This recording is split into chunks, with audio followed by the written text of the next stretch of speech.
bumps in there? There's some bad stumps in there. Holy crap. I keep landing in my, I get whipped. Handlebars ripped out of my... I saw that. You're landing too tail heavy. Wow, you don't, like I'm coming in this big hole there. Oh yeah. Snow comes up and I can't see where the fence Just is. hold it wide.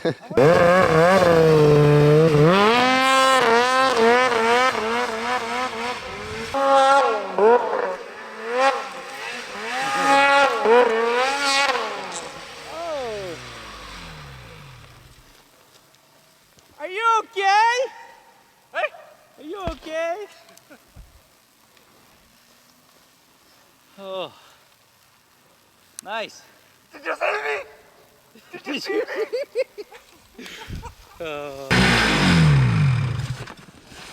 That's enough.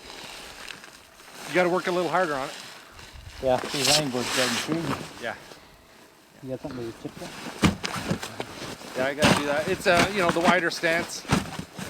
Yeah, it's just a different view.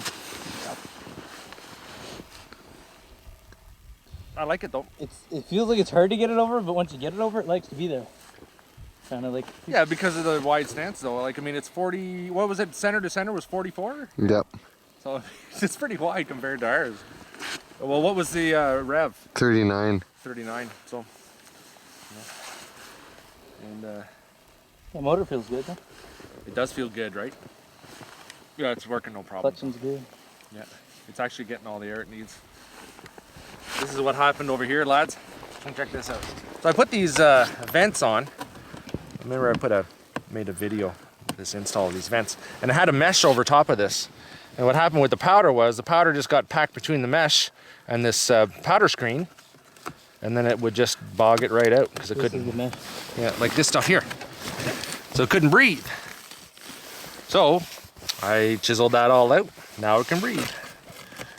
So mental note. Bit of a design flaw. I mean, that stuff should be underneath this stuff right here. Yeah. Just to give it a little bit of extra strength. I mean, this is pretty strong stuff, but I mean, if you know, it'll tear eventually. They should have had this stuff underneath. And you can wipe it off at least. But that is no good. Didn't work. For the designer of these, what was it, Men's Toy? It was at Men's Toys. Cold air intake or whatever.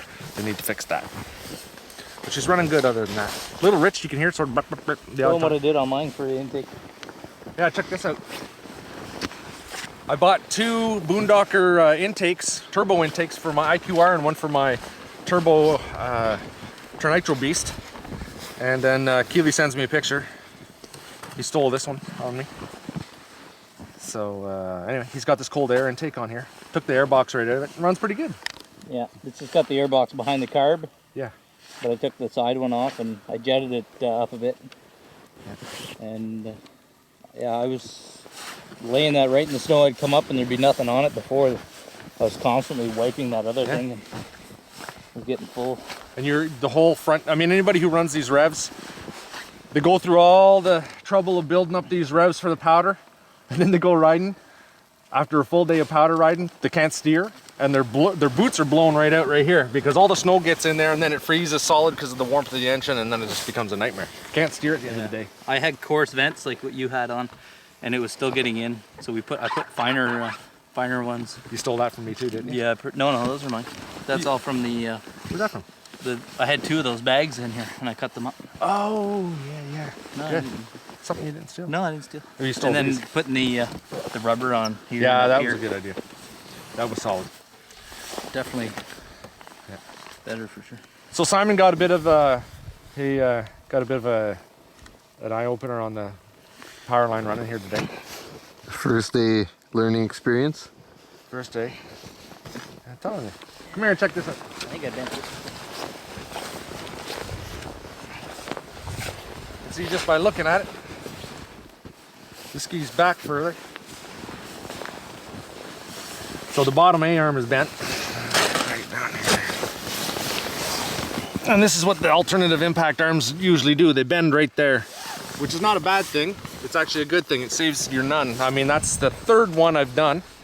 And I just replaced the A-arm, and I don't have to replace the whole nun, right? So we're gonna bring that back to the shop and we're gonna fix it up, weld it up real quick so we have her in action for the weekend. We might be heading to Gas Bay, but that's just the way it is with.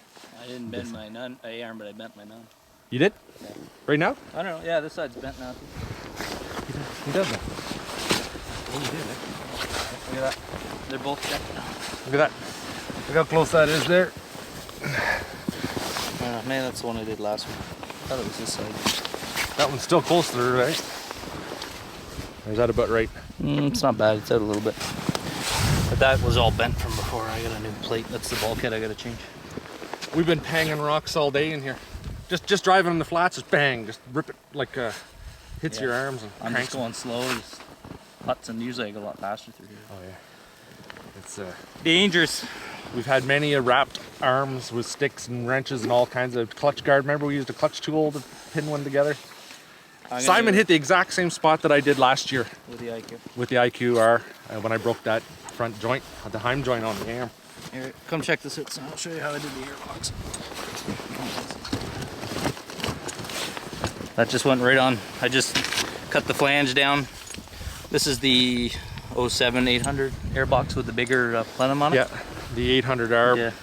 Yeah, no snow in there, right? It's nice and No. dry. The engine compartment's sweet. Just get it coming in the toe a bit, but Yeah. And you've got the Arcade Tech 827 in.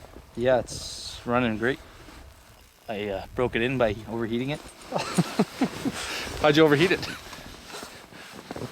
I didn't put Loctite on the thermostat screws and they backed out. I asked him if he watched the video install that I did for Arcade Tech. Hey? What video? You make videos? Yeah, he paid the price. He paid the price. Let's check out them plugs.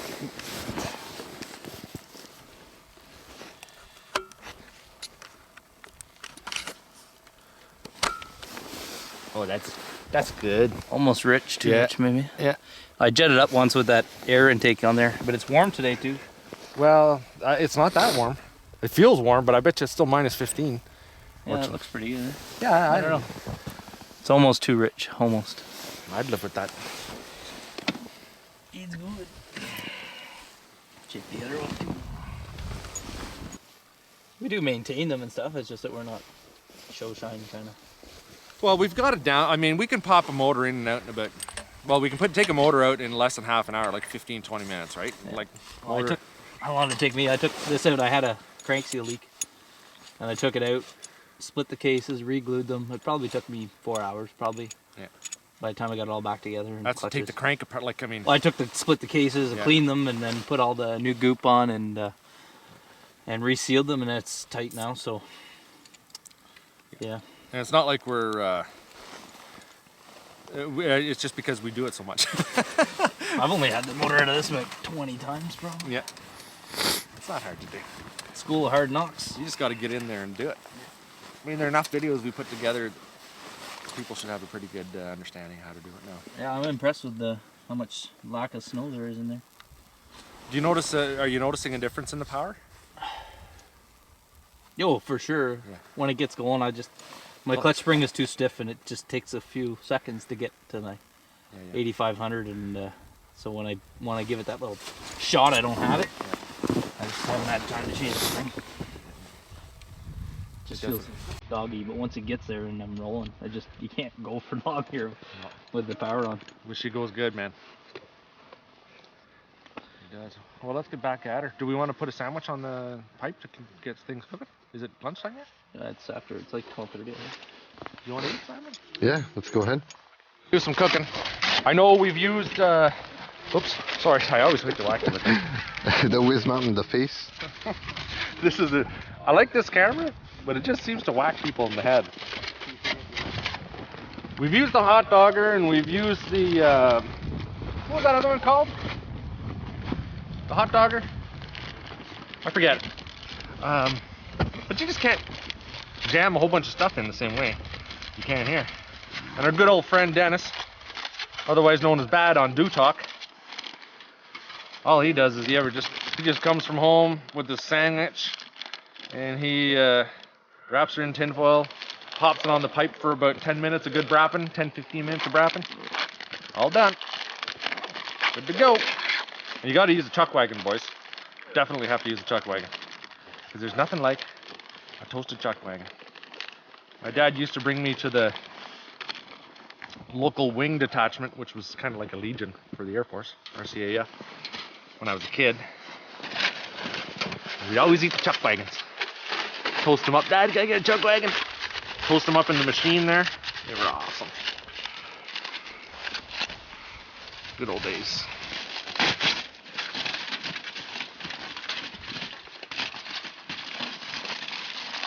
Want me to pull out the other one? I have one in there too. You want me to toast one up for you? Sure.